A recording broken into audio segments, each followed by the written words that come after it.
Hello guys, நம்ம இன்னைக்கு பார்க்க போகிற வெப் சீரிஸ் என்னன்னா, இதுக்கு முன்னாடி நம்ம சேனலில் போட்ட மாடர்ன் லவ் சென்னை அதோட ரெண்டாம் பாகத்தை பற்றி தான் பார்க்க போகிறோம்.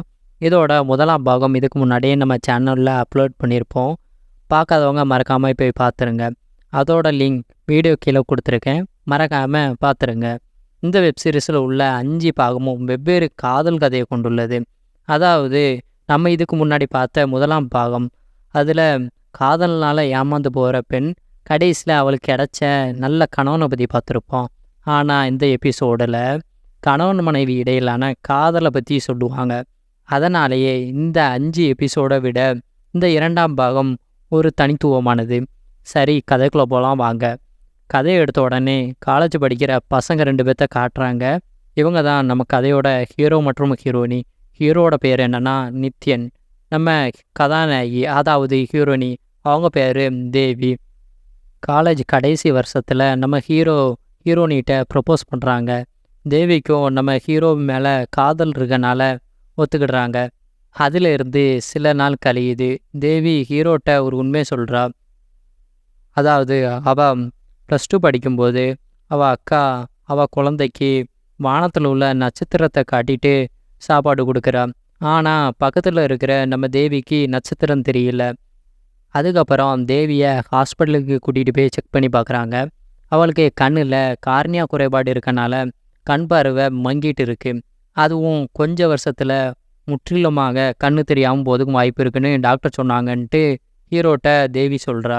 நாளைக்கு வா, அப்படியே என் மேலே லவ் இருந்துச்சுன்னா சொல்லுன்னு ஹீரோனி போகிறா. மறுநாள் நம்ம தேவி காலேஜ் முழுக்க தேடி பார்க்குறா. ஆனால் நம்ம ஹீரோ இல்லை.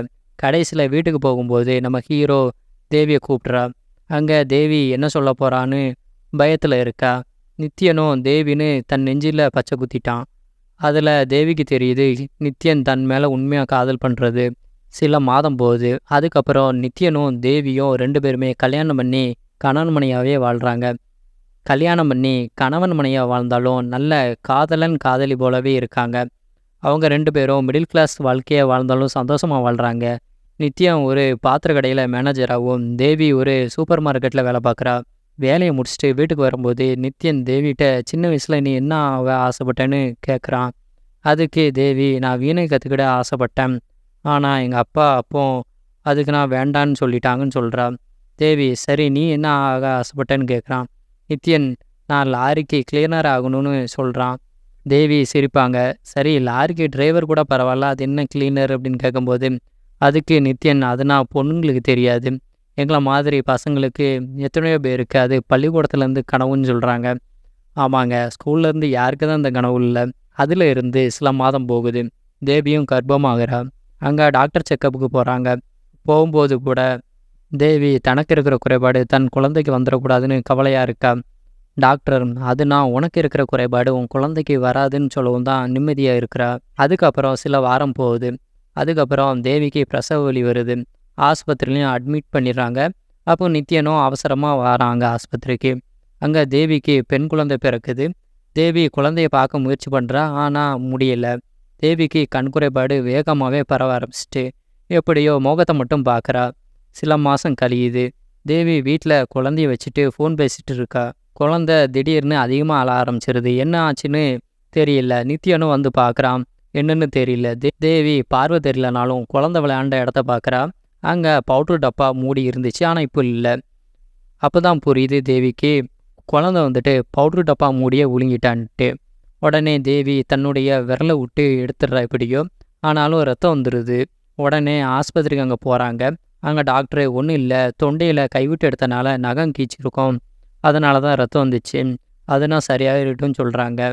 தேவி கண் பார்வை போகிறனால குழந்தைய கூட ஒழுங்காக பார்த்துக்க முடியலன்னு மனதளவில் கவலைப்படுறா. சில வருஷம் போது இப்போ அந்த குழந்தை ஸ்கூலுக்கு போகிற குழந்தையாக மாறிட்டா. ஆனால் தேவிக்கோ முதைய விட ரொம்ப கண் பாதிப்பு அதிகமாகிட்டு குழந்தைய ஸ்கூலுக்கு கூட ரெடி பண்ண முடியல.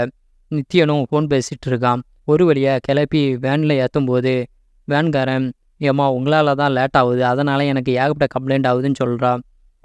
அப்போது நித்யம் வந்துட்டு என்னாச்சு தேவின்னு கேட்கவும், எல்லாமே உங்களால தான். நீங்கள் ஒரு நாள் ஆகட்டும் குழந்தைய ரெடி பண்ணதுக்காண்டி ஹெல்ப் பண்ணியிருக்கீங்களா அப்படின்னு கேட்கவும், ரொம்ப நாள் கழிச்சு என் ஃப்ரெண்டு கால் பண்ணியிருந்தான், மன்னிச்சுக்கோ அப்படின்னு சொல்லவும், தேவி நீங்கள் இன்றைக்கி மட்டும் இல்லை எப்பவும் அப்படி தான் பண்ணுறீங்கன்ட்டு கோவத்தில் இருக்கா. அதுக்கப்புறம் நித்யனும் வேலைக்கு போயிடுறான். அன்னைக்கு மத்தியானம் பேரண்ட்ஸ் மீட்டிங்காண்டி தேவி ஸ்கூலுக்கு போகிறா.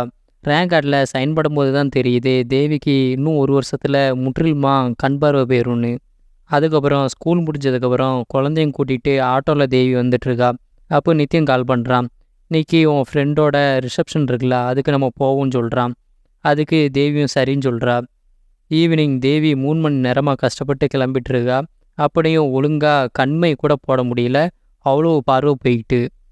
குழந்தைய பக்கத்து வீட்டில் விட்டுட்டு தேவியும் நித்யனும் 2 பேர் மட்டும் போகிறாங்க. வழியில் போகும்போதே ஃபங்க்ஷனுக்கு தேவையான கிஃப்ட்டு வாங்கிட்டு டாக்ஸிக்காண்டி வெயிட் பண்ணுறாங்க. அப்போது நித்யா வந்துட்டு தேவிகிட்ட நம்ம குழந்தை தனியாக இருக்கா, அவளுக்காண்டியாட்டும் நம்ம இன்னொரு குழந்தைய பெற்று விடணும்னு சொல்லவும், தேவி அதெல்லாம் முடியாதுட்டு உங்கள்கிட்ட எத்தனை திருப்பி சொல்லுன்னு சொல்கிறான். அப்போ தான் புரியுது நித்யனுக்கும் தேவிக்கும் இதை வச்சு ரொம்ப நாளாகவே சண்டை போயிட்டுருக்குன்ட்டு. தேவி இந்த கண்ணை வச்சுட்டு ஒரு குழந்தைய கூட பார்க்க முடியல, இதில் இன்னொரு குழந்தையான்ட்டு அவள் மனசில் இருக்க கவலையெல்லாம் சொல்லிகிட்டு இருக்கா. ஆனால் நித்யனும் கேட்குற மாதிரி இல்லை. நித்யா வந்துட்டு தேவிகிட்ட இன்றைக்கி ரிசப்ஷனுக்கு நம்ம போவான்டான், வீட்டுக்கு போவோன்னு சொல்கிறான். அதுக்கு தேவி நான் போவேன்னு சொல்கிறா.